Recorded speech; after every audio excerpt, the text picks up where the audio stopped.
咁我今次就介紹我呢11架嘅 Q 版車仔啦。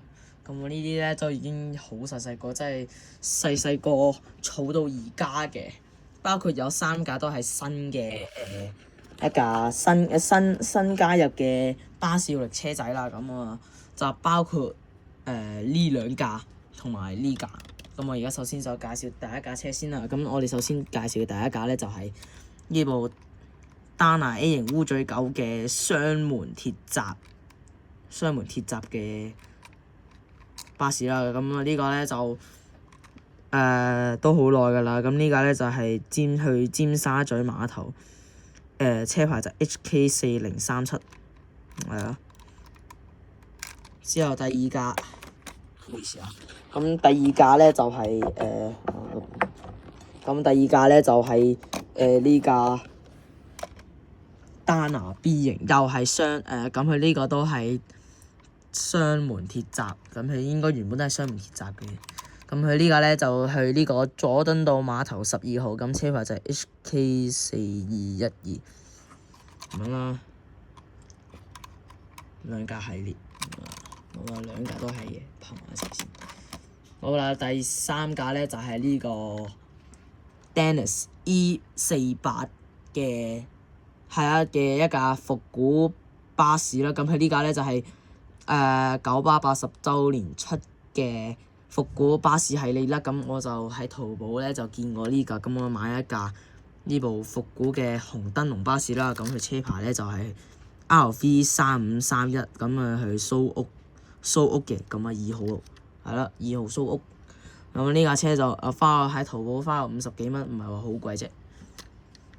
咁正常應該都起碼都要59蚊左右嘅。咁呢架車就50幾蚊港幣，都唔係話好貴。咁亦都係我第一架嘅九巴80週年出嘅復古巴士啦。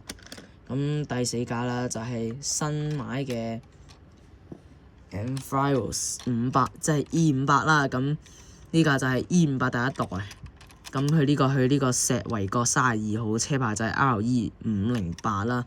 咁佢就咁佢呢架咧就特別啲嘅。咁佢特別啲咧就係呢度係有3行座位。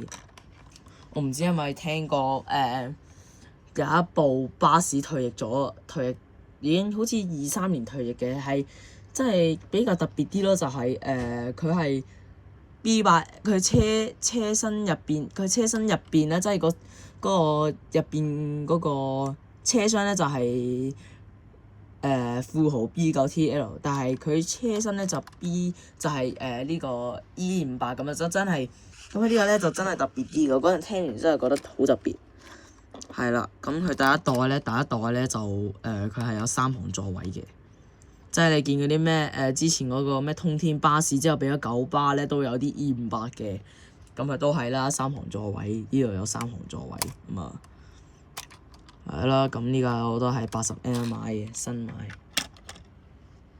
好啦，第4架就係呢個 Scania 嘅呢個係啊，我唔記得咗，唔好意思啊，揾翻先。我唔記得咗，係啊 K310UD。咁呢架咧就上嗰2-3日，好似2-3日嗰陣就已經退役咗㗎啦。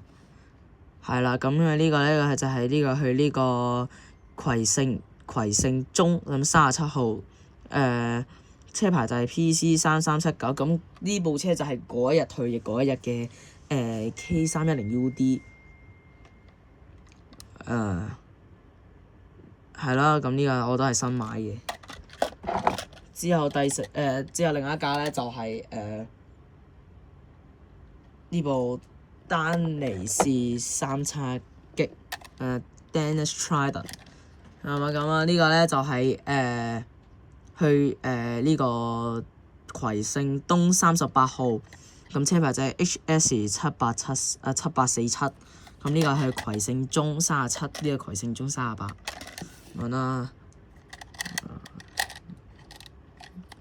係咯咁樣咯。咁另一架就係呢個丹尼士 E28， 係啊 Dennis 嘅 Enviro 200嘅單層巴士。係啦，咁咧呢個係上村51號，咁車牌就係 P2Z501，係啦。咁呢個咧我就唔知係咪住嗰個咩九巴主題酒店咧，佢就送一啲紀念品嘅，就係包括就係呢部E28，係啊。同埋佢有一部佢仲送埋一部李小龍嘅B8L，但係因為嗰陣唔知係咪爛咗，所以就冇咗嗰個，係啊。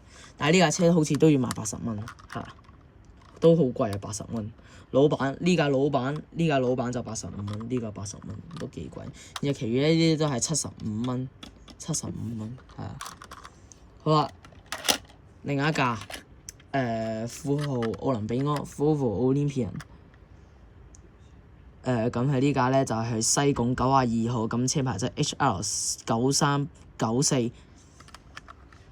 咁樣啲係啦，咁呢架我嗰陣10歲生日嗰陣買嘅，真係好耐㗎啦，都好耐啦，4年係啦，唔係3年前，我而家14歲。唔係，喺4年前，係4年前，我14歲，我10歲生日嗰陣就買一架呢架嘅富豪奧林比安同埋呢部中巴 MC-Dub， 係啦，中巴嘅 MC-Dub， 咁啦，我都中意，其實呢個我都好中意嘅嗰陣，都好中意。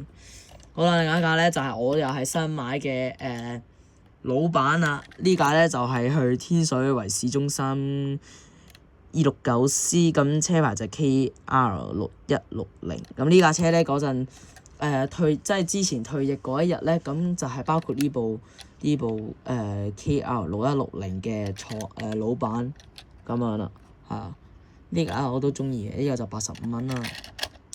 然後另外一個就係介紹呢兩架特別車啦，呢兩架特別車就係中巴嘅，其實都係九巴嚟嘅。今次呢講呢兩架都係中巴。包括就係呢部啦，呢部就係我生日嗰陣，10歲生日嗰陣就買呢兩架富豪奧林比安同埋呢部 MC-Dub。咁呢個就係堅尼地城101啦，車牌就係 DT4549，咁車隊編號就係 ML45，係啦。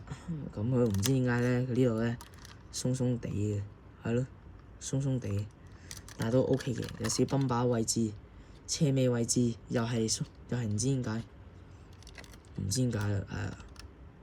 係啊，就係咁啦。好啦，最後一架，亦都係全部車入邊嘅呢11屆所有巴士嘅 MVP， 就係呢部 Danish Dragon 中巴。咁佢呢架咧就已經絕晒版㗎啦，已經冇得賣㗎啦，就係呢架啦。呢個已經絕晒版，好似喺90年代定千禧年代咧，就好似千禧年代就出咗呢架嘅。而家都冇得賣，係絕晒版㗎啦，起碼都炒得好貴㗎呢啲價。咁佢呢個咧就係呢個利東村94X， 車牌咧就係 EP8262， 咁車隊編號就係 DM1， 咁樣啦。你見佢咧，佢個彎度咧係好彎㗎，例如好似咁，我試下用呢架舊款嘅我用呢個富豪嚟俾我對比下啦。你自己可以自己睇下咧，佢真係好彎㗎，佢車頂位置好彎㗎，好彎㗎真係。咁佢呢個咧，你咪睇佢好普通啦。其實最主要嘅位置，亦都係最特別嘅，就係可以打開引擎蓋。係啦，可以打開引擎蓋，可以睇到佢嗰個 engine。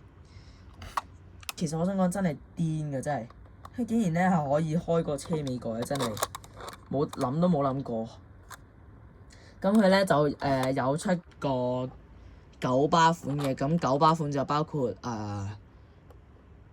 Danish Dragon 熱九巴，即係九巴嘅 Danish Dragon 啦，即係熱九，即係九巴個熱九巴咧，同埋咁佢就出咗熱九同埋呢個 Danish Trident， 咁佢仲出咗一部Danish Trident 嘅特別版，即係你應該有聽過，就係佢 Danish Trident 同埋老闆咧，佢之前係有出過唔係香檳，佢原本係香檳金色嘅，但係佢有一部咧係好特別嘅，好似宇宙顏色嘅車身嘅 Danish Trident 嘅同埋老闆嘅皮膚啦，就真係好特別嘅。但係係啦，咁佢冇九巴款。咁我嗰日去嗰間鋪頭咧，嗰間鋪頭已經結業咗好耐㗎啦。間鋪頭已經好耐，但係都執咗好耐啦。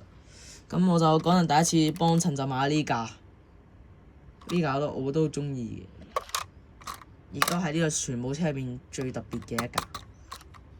咁佢呢度咧就唔知點解又係咁樣，即係咧篤幾下咧就會嗰前面個位咧又唔知點解會無啦啦鬆咗。係啦，咁我今次就介紹所有車仔啦。係啦，咁今次就介紹咗一啲我之前儲嗰啲巴士啦。新買嘅3架巴士 E58、Scania K310UD 同埋老闆。又好特別，亦都係 MVP 入邊嘅中巴嘅 Dennis Shredder 啦，同埋係啦，同埋我以前10歲生日買嘅買嘅禮物就係富豪奧林比安同埋呢個 MCW。係啊，咁我今次就介紹咗呢啲我今次所有介紹嘅嗰啲 Q 版活力車仔啦。